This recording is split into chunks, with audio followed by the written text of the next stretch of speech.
All right, we are going to look at houses today.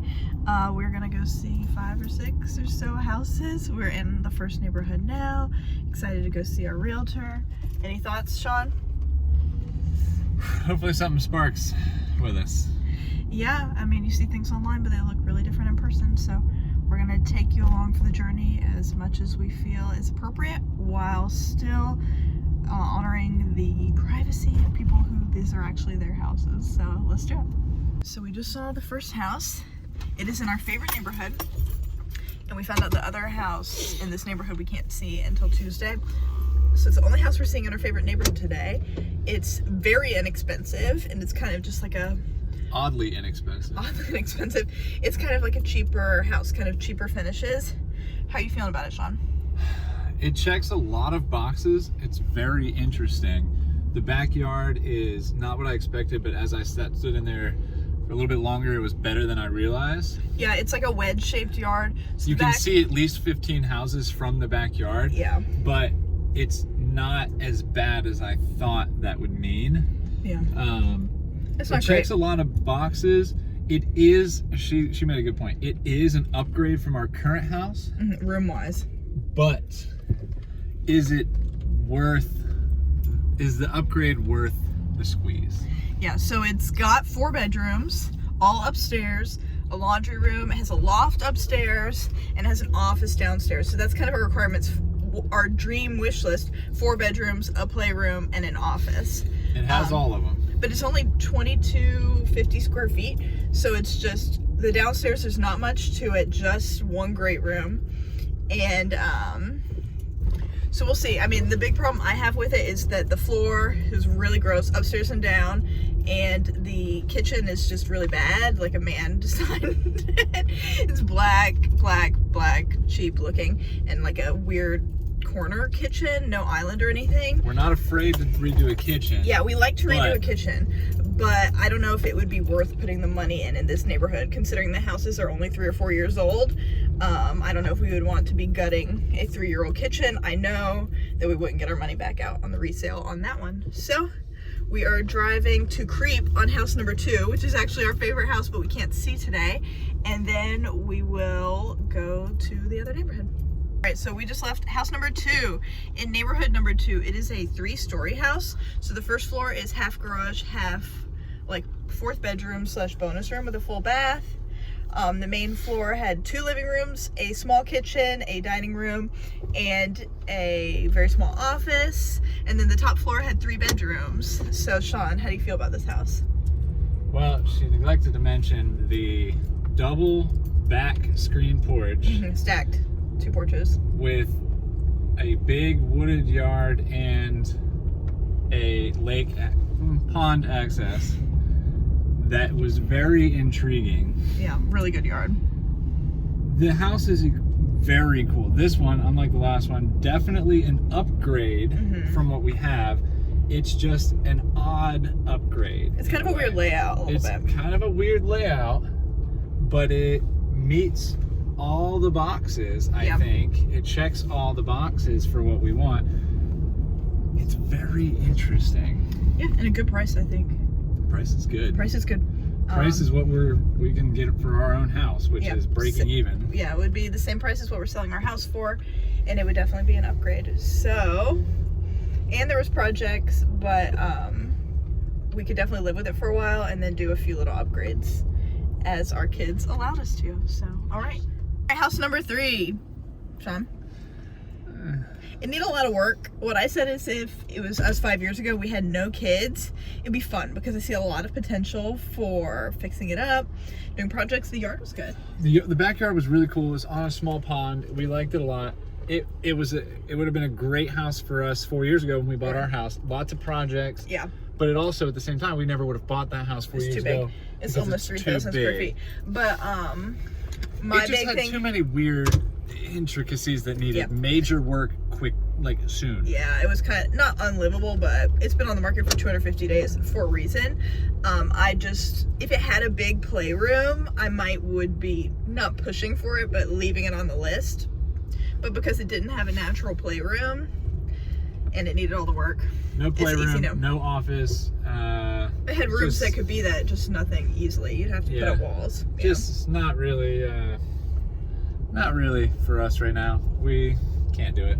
Okay, so I don't even know what number house that was. 4? 4. What do you think of that house, Sean? I really like it in a lot of aspects. Something just didn't 100% sit right with me. So it's a very beautiful house, a lot of curb appeal, big wooded lot in the yard, very big yard. Oh, we're here at the next one.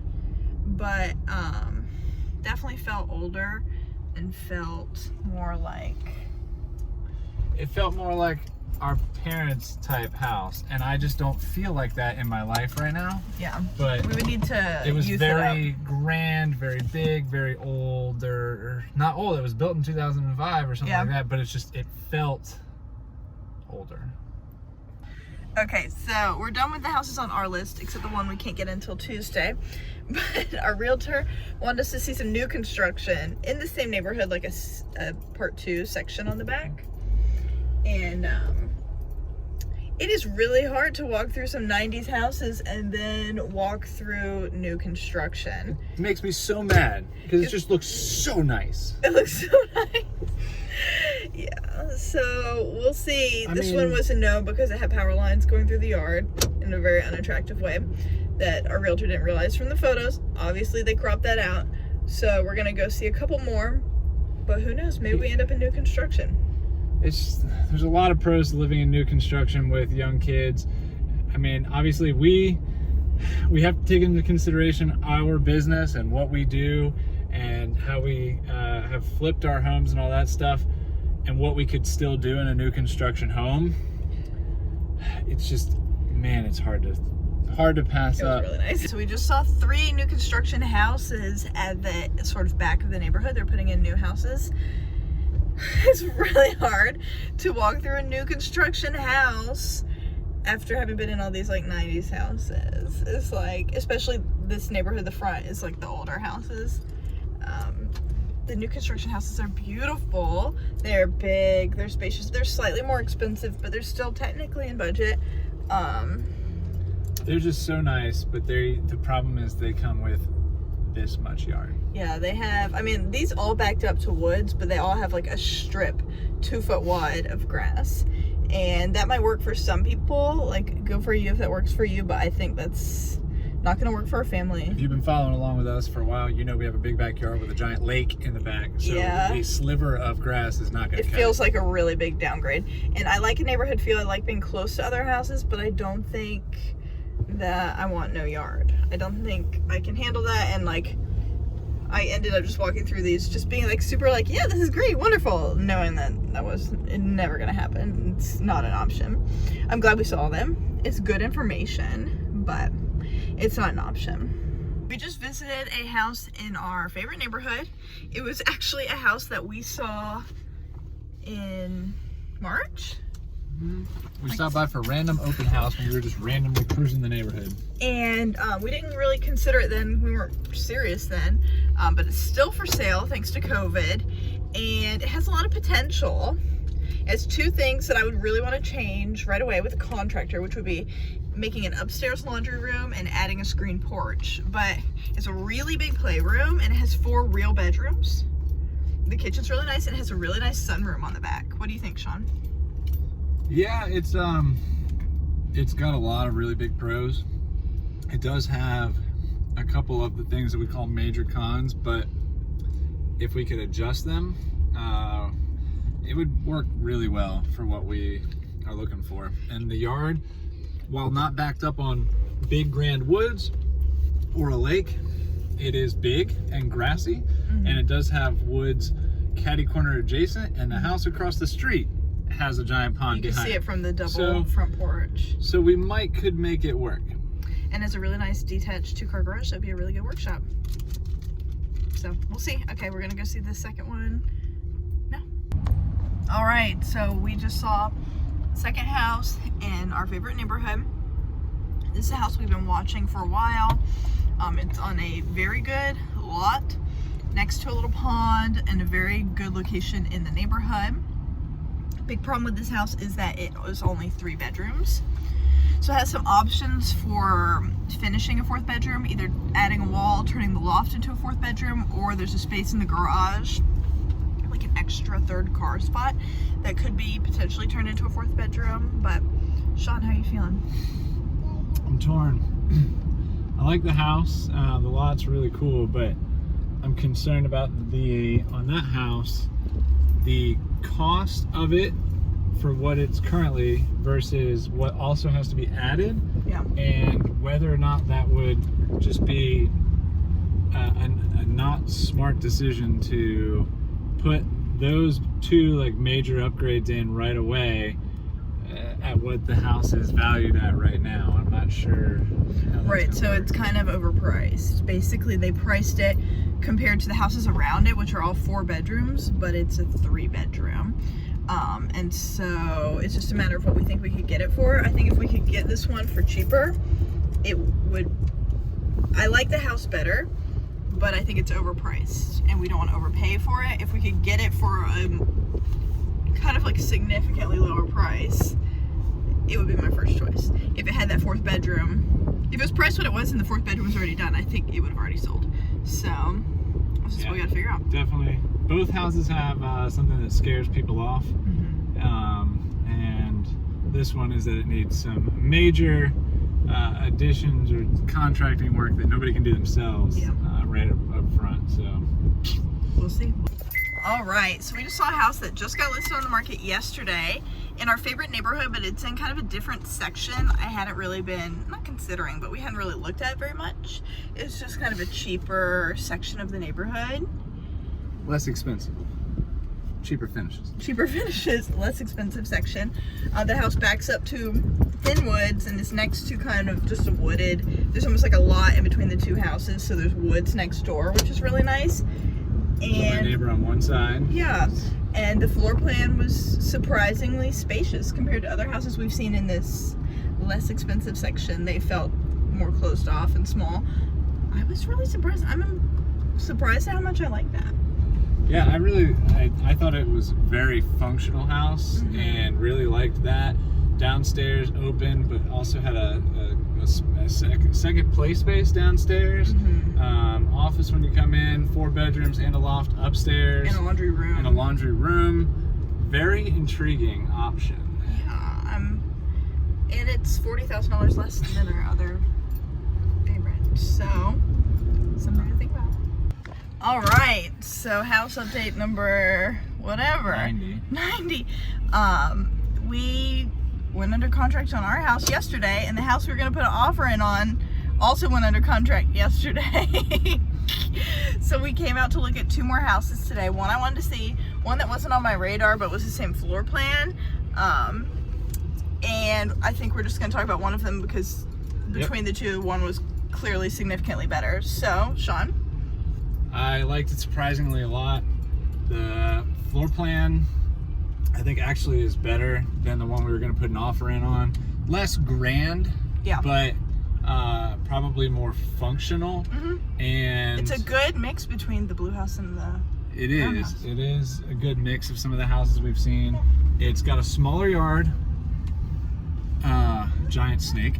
It's got a smaller yard, but it backs up to a dense woods and 2 ponds. And it has like a grassy strip of common area behind it too, which I think is nice because you can go around, and it's like on basically the neighborhood greenway. Yeah, and it's 3 houses from the park.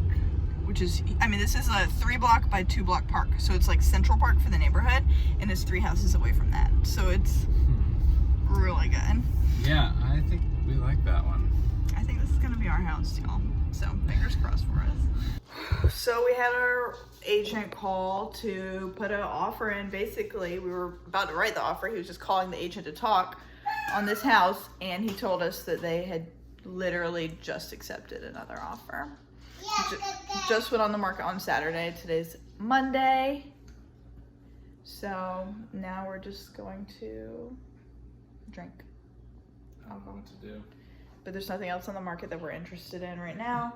And we have like 2 weeks before we lose the contract on this house. So.